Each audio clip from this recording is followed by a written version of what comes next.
Quality പ്രൊഡക്ട്സുകളുമായി നിങ്ങളുടെ വീടുകൾ ആകർഷകമാക്കുവാൻ Ethan glass and plywoods. Interior രംഗത്ത് ഉറപ്പിന്റെ കഥ പറയും ഡെൻവുഡിന്റെ ഓതറൈസ്ഡ് ഡീലറായ ഏതനിൽ glass, plywoods, lock and hardware ഐറ്റംസുകളുടെ കമനീയ ശേഖരവുമായി വിശ്വസ്തയോടെ ഉറപ്പിന്റെ പര്യായമായി മേപ്പാടം മെളനാട് റോഡിൽ പ്രവർത്തിക്കുന്ന ഏതൻ ഗ്ലാസ് ആൻഡ് പ്ലൈവുഡ്സ്. മുഖമെഴുത്തിൽ ഭാവപകർച്ചയിൽ അരങ്ങിന് മിഴിവേകിയ അഗ്നിദേവൻ കഥകളി നിറഞ്ഞാടി. പാഞ്ഞാൾ കാട്ടിൽക്കാവ് ശിവക്ഷേത്രത്തിൽ അഗ്നിദേവന്റെ കഥ ആലേഖനം കാണികൾക്ക് നവ്യാനുഭൂതിയായി.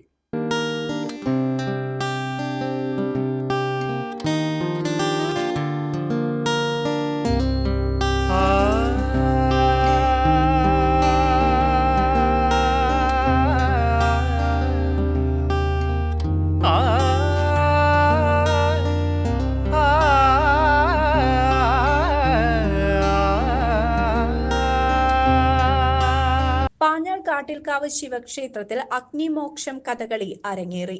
മുഖമെഴുത്തിൻ ഭാവപകർച്ചയും കഥാപാത്രങ്ങളുടെ വേഷവിധാനങ്ങളുമെല്ലാം അഗ്നിദേവന്റെ കാഴ്ചപ്പാടിലൂടെ പൗരാണിക കഥയുടെ മറ്റൊരു പുനരാഖ്യാനമാണ് PK വ്യാസൻ അമനക്കരയുടെ ആട്ടക്കഥയിലൂടെ അരങ്ങിലെത്തിയത്. കേന്ദ്ര സാംസ്കാരിക വകുപ്പിന്റെ സഹകരണത്തോടെ നവതാര പെർഫോമിംഗ് ആർട്സ് സെന്ററിന്റേതാണ് കഥകളി അവതരണത്തിലെ ഈ പുതിയ പരീക്ഷണം. ചടങ്ങ് കലാമണ്ഡലം മുൻ HOD രാംകുമാർ ഉദ്ഘാടനം ചെയ്തു. പാഞ്ഞാൾ ദേവസ്വം മാനേജർ നീലകണ്ഠൻ നമ്പൂതിരി, PK വ്യാസൻ അമനക്കര എന്നിവർ വിശിഷ്ടാതിഥികളായി ചടങ്ങിൽ പങ്കെടുത്തു. കലാമണ്ഡലം രാജേഷാണ് അഗ്നിമോക്ഷത്തിന്റെ സംവിധായകൻ.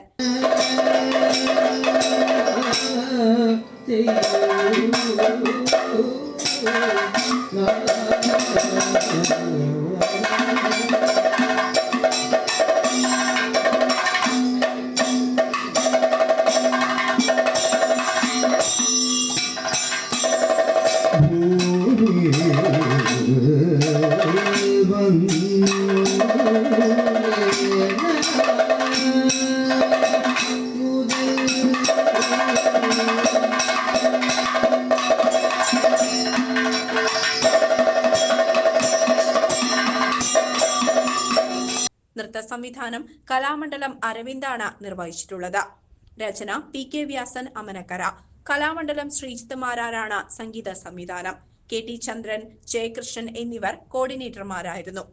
അഗ്നിയായി കലാമണ്ഡലം അരവിന്ദ്, അർജുനനായി കലാമണ്ഡലം ഗിരീഷും, കൃഷ്ണനായി കലാമണ്ഡലം നവീൻ, പക്ഷിയും പക്ഷിക്കുഞ്ഞുങ്ങളുമായി കലാമണ്ഡലം വിഘ്നേഷ്, കലാമണ്ഡലം ഹൃദുൻ കൃഷ്ണ, കലാമണ്ഡലം ഭരതൻ എന്നിവരാണ് അരങ്ങിലെത്തിയത്.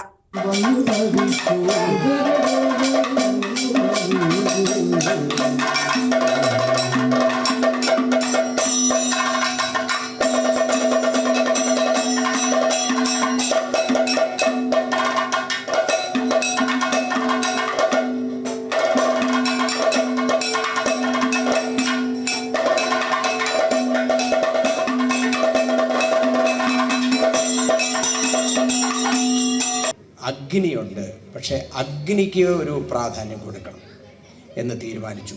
അഗ്നിമീളെ പുരോഹിതം യജ്ഞസ്യ ദേവമൃത്യുജം ഹോതാരം രത്നധാതം. ഋഗ്വേദം ആരംഭിക്കുന്ന അങ്ങനെയാണ്. അഗ്നിയാണ് പുരോഹിതൻ. പുരോഹിതൻ എന്ന് പറഞ്ഞാൽ മുമ്പോട്ട് നയിക്കുന്നവൻ എന്നർത്ഥം. ഒരു വലിയ സംസ്കാരത്തെ മുമ്പോട്ട് നയിക്കുന്നവനാരും. ഇപ്പോൾ ഗണപതി ഹോമം നടത്തുമ്പോഴും ആ ഹോമകുണ്ടത്തിലേക്ക് ഓം ഐം ഹ്രീം ക്ലീം ഗ്ലൗം ഗം ഗണപതിയെ വരവരത സർവജനം മേ വശമാനയ സ്വാഹ. അത് കഴിഞ്ഞ് പറയുന്നൊരു കാര്യമുണ്ട്, ഓം അഗ്നയെ സ്വാഹ. അഗ്നിക്ക് സമർപ്പിക്കുകയാണ്. അപ്പോൾ അഗ്നിയാണ് എല്ലാത്തിനും. ഇപ്പം ശാപഗ്രസ്തനായ അഗ്നിദേവൻ അതിൽ നിന്ന് മുക്തനാകുന്നതിന് ഗാണ്ഡവവനം ദഹിപ്പിക്കുകയും അതിൽ നിന്ന് ലഭിക്കുന്ന വസ്തുക്കൾ നേദ്യമായി സ്വീകരിക്കാനും തീരുമാനിച്ചു. എന്നാൽ ഗാണ്ഡവവനത്തെ സംരക്ഷിക്കുന്നതിനും ജരിതപക്ഷി അടക്കമുള്ള ജീവജാലങ്ങളെ രക്ഷിക്കുന്നതിനുമായി കൃഷ്ണ അർജുനന്മാർ രംഗത്ത് വന്നതും ജരിതപക്ഷിയും മക്കളെയും അഗ്നിദേവൻ അനുഗ്രഹിക്കുന്നതുമാണ് പാഞ്ഞാൾ കാട്ടിൽക്കാവ് ശിവക്ഷേത്രത്തിൽ അരങ്ങേറിയ അഗ്നിമോക്ഷം കഥകളിയുടെ ഇതിവൃത്തം.